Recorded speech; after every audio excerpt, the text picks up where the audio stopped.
પણ એક બાજુ અમે તમને કહીએ છીએ કે દુઃખને સામે ચડીને આમંત્રણ આપો, અને આમંત્રણ નથી આપ્યા અને દુઃખ આવી ગયા તો એને વધાવી લો.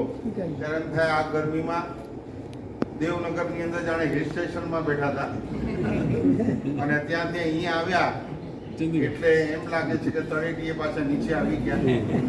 પણ છતાં તમારા બધાનો ઉત્સાહ જોયા પછી આ બધું ગૌણ છે.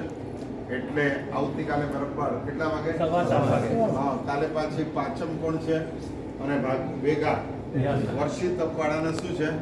વ્યાસના છે. દુઃખને સામે ચડીને આમંત્રણ એટલે કે થોડું રોજનું ટાઈમ છોડી અને થોડુંક મોડું થાય તો ભૂખ લાગે. હમણાં જ કીધું ને, આમ ગરમી લાગે તરત પંખો ચાલુ નહીં કરવાનો, તરસ લાગે તરત પાણી નહીં પીવાનું, અને ભૂખ લાગે એટલે તરત ખાવા નહીં. એટલે આવતીકાલે જરાક બેસવાનો ટાઈમ અડધો કલાક મોડો કરીને પ્રવચન ચૂકતા નહીં. સર્વ મંગળ પચકાણ આપી દીધા. સર્વ મંગલ મંગલ્યમ સર્વ કલ્યાણ કારણમ પ્રધાનમ સર્વ ધર્માણામ.